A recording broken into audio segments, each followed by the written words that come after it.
Olá, sou Pedro, e neste vídeo vou falar sobre o próximo livro de Halo que será lançado, Halo: Edge of Dawn.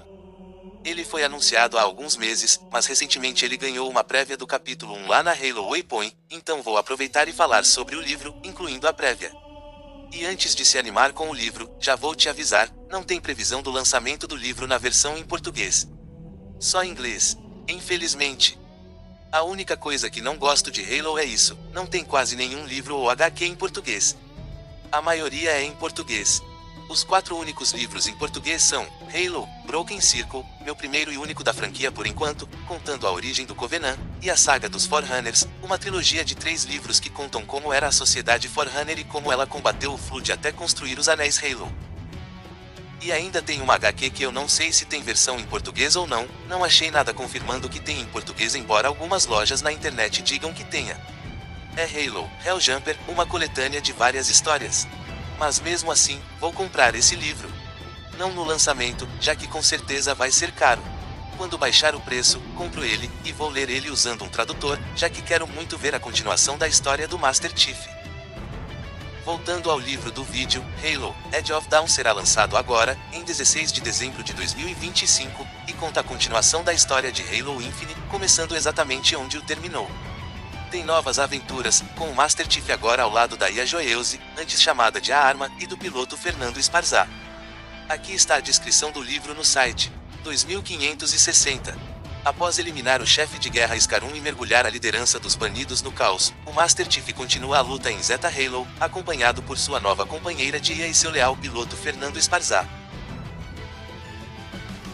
Enquanto o Spartan 117 busca por forças aliadas dispersas, um jovem médico de combate, torturado e aprisionado por meses pelos banidos e pela enigmática Harbinger, pode conter a chave para desvendar mistérios ainda mais profundos neste antigo mundo anelar.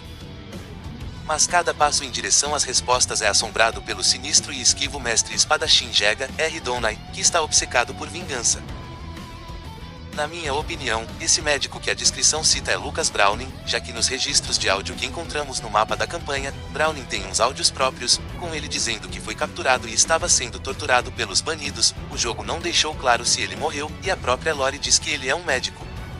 Na página de revelação do livro na Halo Waypoint, diz que a história desse livro será semelhante em vários aspectos ao livro Halo: First Strike, o terceiro livro da franquia lançado, que conta como o Master Chief e a Cortana foram resgatados pelo UNSC após destruírem a instalação 04 em Halo Combat Evolved. O livro é escrito pela autora Kelly Gay, autora também de outros livros de Halo, como Halo Epitaph, Halo The Rubicon Protocol e Halo Point of Light. Quando for lançado, em 16 de dezembro, ele estará disponível em formato de brochura, e-book e audiolivro integral. Sobre sua capa. Achei ela linda. Não sei porquê, mas muitos livros de Halo, se não todos, têm capas lindas. Edge of Dawn não é exceção. A arte desta capa foi feita por Chris McGrath, que também já ilustrou as capas de Halo Epitaph, Halo Shadows of Heat, Halo Oblivion e Halo Silent Storm. Como audiolivro, a prévia é narrada por Nicholas Roy, o narrador da história e dublador de Fernando Esparzá, Jen Taylor, a dubladora da Cortana, Joeuse e Dra. Halsey, Steve Downes, o dublador do Master Chief, e Debra Wilson, a dubladora da Harbinger. Como dubladores, são todos os dubladores originais, lá dos Estados Unidos. Agora vamos à prévia do capítulo 1 do livro. Começamos em 3 de junho de 2560, no Auditório Silencioso, quando o Chief e, por hora, a arma matam a Harbinger e rochas começam a cair em Halo Infinite. Eles passam por um portal, caem, e se encontram, segundo a arma, 3 dias no futuro, com artefatos Forerunner em forma de anéis na frente deles. A arma achou esses artefatos perturbadores. O piloto logo aparece com o Pelican Echo 216, e o Spartan e a Ia entram na nave. Pela primeira vez em Halo Infinite, o piloto, até agora chamado de Echo 216, diz seu nome, que é Fernando Esparzá, e pergunta também como deve chamar a arma, já que agora seria uma companheira e precisa de um nome. Ela ficou em dúvida, sem saber se podia escolher um nome ou não por causa do que a Cortana fez, e na qual a arma é uma cópia. Mas o Chief mostrou que ela podia escolher um nome, sem medo. Com isso, ela disse que já tinha um nome perfeito, e só para fazer mistério, Esparzá sentou na cabine, John ficou ao lado dele com a arma na palma da mão, e Halo Infinite acaba aí, mas não a prévia. O Pelican segue voando, enquanto John 117 conectava o HUD ao radar da nave. Várias forças banidas ainda estavam no anel, e concentradas ao redor do campo de destroços do Zeta Halo, onde o jogo e o livro se passam. Várias forças do UNSC ainda podiam estar por aí, espalhadas. E com a metralhadora do Pelican destruída, seria inteligente ficar longe de Banshees ou armas antiaéreas. John perguntou a Esparzar como foi os últimos 3 dias, e ele respondeu que os banidos enlouqueceram. Bom, mais do que já são. Após a morte do chefe de guerra Scar-1, os banidos estão transmitindo execuções em massa de prisioneiros pelas torres de comunicação. Eles tomaram algumas bases de operação avançada que o Tiff recuperou durante a campanha de Halo Infinite, e alguns deles até se voltaram contra os humanos que são dos banidos. E sim, os banidos aceitam e têm humanos em suas fileiras. Tiff meio que se culpou por não estar presente enquanto isso tudo acontecia, quando, segundo ele é que devia estar sofrendo a retaliação, já que foi ele quem matou Scar-1, não os soldados, que agora estavam sendo mortos. A arma disse que não era culpa dele, e o Tiff sabia, mas não deixava a situação menos frustrante. Até que Esparzar disse que a facção alienígena está sem liderança e que o último funeral de Scar-1 será no dia seguinte. E eles entraram no território banido.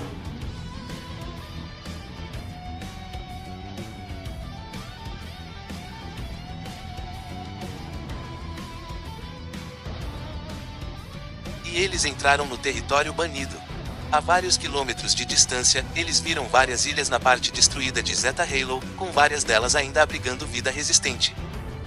E ainda deu para ver sinais de ocupação, fogueiras e longas fumaças saindo delas.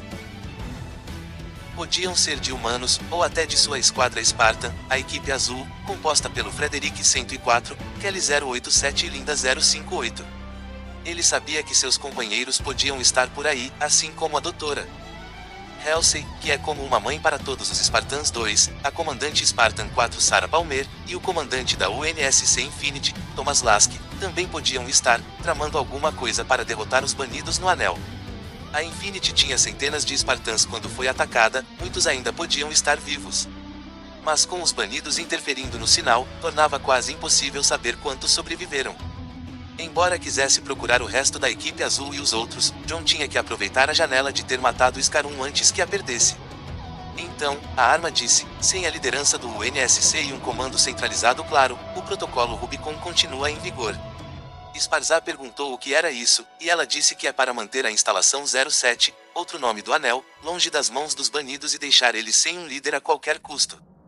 Esparzar até ficou com medo com o que esse, a qualquer custo, pode significar, e então John, parecendo até empolgado em fazer isso, disse que ia atiçar as chamas, semear o caos e a divisão. Com isso, disse também que iam usar essa distração para cortar as comunicações dos banidos e torres de interferência e restaurar os satélites do UNSC para os grupos sobreviventes se comunicarem e se reagrupar.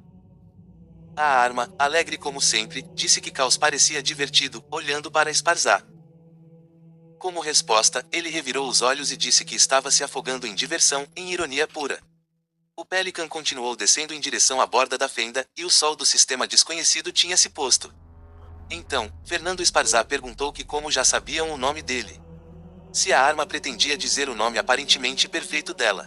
A arma, por sua vez, sorriu de forma travessa entrelaçando as mãos nas costas, e disse que era Steve. Sim, Steve. John disse que gostou, mas Esparzar ficou incrédulo, perguntando se ela estava falando sério. Eu não iria reagir assim, mas entendo o piloto. Quem é a mulher que se dá o nome de Steve? Um nome de homem? Mas, inocentemente, Aya perguntou o que há de errado com o nome, o que fez o piloto gaguejar, tentando se corrigir. Steve riu, dizendo, você devia ver a sua cara. A expressão de choque do piloto virou lentamente um sorriso relutante, e após Steve olhar para o Tiff com um sorriso largo, o Spartan pensou, ela é idêntica a ela, se referindo a Cortana. E então, se lembrou de quando viu pela primeira vez Steve, ainda na Infinity, embora ela estivesse em construção. E o pensamento dele foi o que disse a Halsey quando ela mostrou a Ia a ele. Em resposta, Halsey tinha dito que via algo mais inocente. Ele perguntou se a Ia o conhecia, mas não o conhecia. A missão da arma era capturar a Cortana e levá-la à Infinity para a eliminação. Literalmente, matar a Cortana. E logo depois, a arma também iria ser deletada para não correr o risco dela tomar o mesmo caminho que Cortana tomou. Após a memória, Tiff aguardou para si e perguntou se Steve havia se decidido no nome. Ela disse que sim, e agora, falando sério, disse que seu número de série era CTN04530, designação do nome, Joyeuze. O piloto disse que preferia Steve, mas sinto que ele falou isso só para agradar a agora chamada Joyeuze. E John sabia que não podia impedir a Ia de escolher o nome Cortana, sabendo que havia essa possibilidade. Ele iria apoiá-la nisso, mas com um nome que carrega tanta história e dor, isso não seria fácil. Tanto que ele sentiu um enorme alívio quando ela disse que escolheu o nome Joyeuze. John disse que também gostou do nome e que combinava com ela. O piloto repetiu o nome, Joyeuze. Ele nunca tinha ouvido esse nome e perguntou o que significava. Ela disse que significava algo como alegre, o que de fato combina com a Ia. Em Halo Infinite, na campanha toda ela era alegre, otimista e ingênua.